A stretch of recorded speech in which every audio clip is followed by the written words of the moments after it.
Hema committee report പുറത്തു വന്നതിനെ തുടർന്ന് പല നടിമാരും മറ്റ് ആർട്ടിസ്റ്റുകളും പറഞ്ഞ കാര്യങ്ങളിൽ ഏറ്റവും ശ്രദ്ധേയമാകുന്നത് അദ്വൈതം സിനിമയിൽ ജയറാമിൻ്റെ നായികയായി അഭിനയിച്ച നടി സൗമ്യയുടെ കഥയാണ്. അവരുടെ ആദ്യത്തെ സിനിമ തമിഴിലായിരുന്നു. പിന്നീട് 3 മലയാള സിനിമകൾ കൂടിയേ അവർ ചെയ്തിട്ടുള്ളൂ. അതോടുകൂടി അവർ സിനിമ അഭിനയം മതിയാക്കി പോവുകയായിരുന്നു. അവർക്ക് നേരിട്ട അനുഭവം വളരെ ക്രൂരമായ ഒന്നാണ്. അത്യാവശ്യം നല്ലൊരു കുടുംബ പശ്ചാത്തലത്തിൽ നിന്നാണ് സൗമ്യ സിനിമയിലേക്ക് വരുന്നത്. സിനിമയിൽ വീട്ടുകാർക്ക് താല്പര്യമില്ലാത്തതിനാൽ അവരോട് വഴക്കിട്ടാണ് സൗമ്യ എന്ന സുജാത സിനിമയിലേക്ക് എത്തിയത്.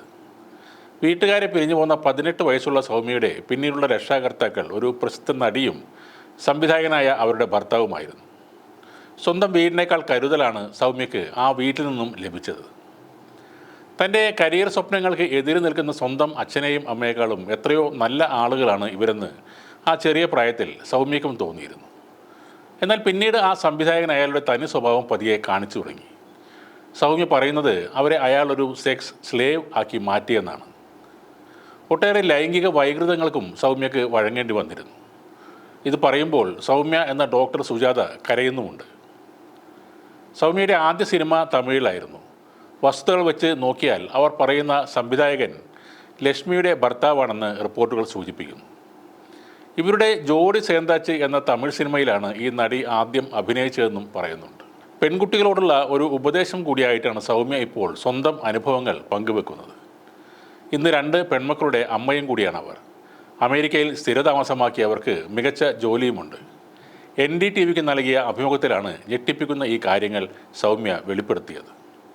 അച്ഛനെ പോലെയാണ് ആദ്യമൊക്കെ ആ സംവിധായകൻ പെരുമാറിയത്. എന്നാൽ ഷൂട്ടിംഗ് ആരംഭിച്ച ശേഷം ഒരു വിവാഹരംഗം ചിത്രീകരിച്ചിരുന്നു. അപ്പോൾ അണിഞ്ഞ അതേ പട്ടുസാരിയിൽ വീട്ടിലെത്തിയപ്പോൾ ആ വേഷത്തിൽ അയാൾ പീഡിപ്പിച്ചു എന്നാണ് സൗമ്യ പറയുന്നത്.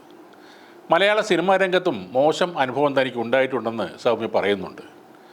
ഹേമ കമ്മിറ്റി റിപ്പോർട്ടിൽ പേര് പറയുന്ന നടൻ്റെ മോശം പെരുമാറ്റത്തിലാണ് താൻ സിനിമാ രംഗം വിട്ടത് എന്നാണ് സൗമ്യ പറയുന്നത്. ഗാനങ്ങൾ ചിത്രീകരിക്കുമ്പോൾ റിഹേഴ്സലിൽ ഇല്ലാത്ത രംഗങ്ങളിൽ ശരീരത്തിൽ കയറി പിടിക്കുന്നത് പതിവാണെന്ന് നടി പറയുന്നു. ഇതെല്ലാം തുറന്നു പറയാൻ ഇപ്പോൾ അവസരം തന്നത് ഹേമ കമ്മിറ്റി റിപ്പോർട്ടാണെന്നും സൗമ്യ പറയുന്നുണ്ട്. നടൻ മുകേഷിനൊപ്പം പൂച്ചക്കാരും മണികെട്ടും എന്ന സിനിമയിൽ നായിക ആയതും ഇതേ സൗമ്യ ആയിരുന്നു. തന്നെ ആദ്യമായി പീഡിപ്പിച്ച സംവിധായകൻ ഇപ്പോൾ 70 വയസ്സിലേറെയായി കാണും. അയാളെ ജയിലിൽ അടക്കണം എന്നൊന്നുമല്ല തൻ്റെ ആവശ്യം. പെൺകുട്ടികളുടെ മാതാപിതാക്കൾ ഇത്തരം കാര്യങ്ങളൊക്കെ അറിഞ്ഞിരിക്കണം. അതിനുവേണ്ടി കൂടിയാണ് കാര്യങ്ങൾ ഇപ്പോൾ തുറന്നു പറയുന്നതെന്നാണ് സൗമ്യ പറയുന്നത്.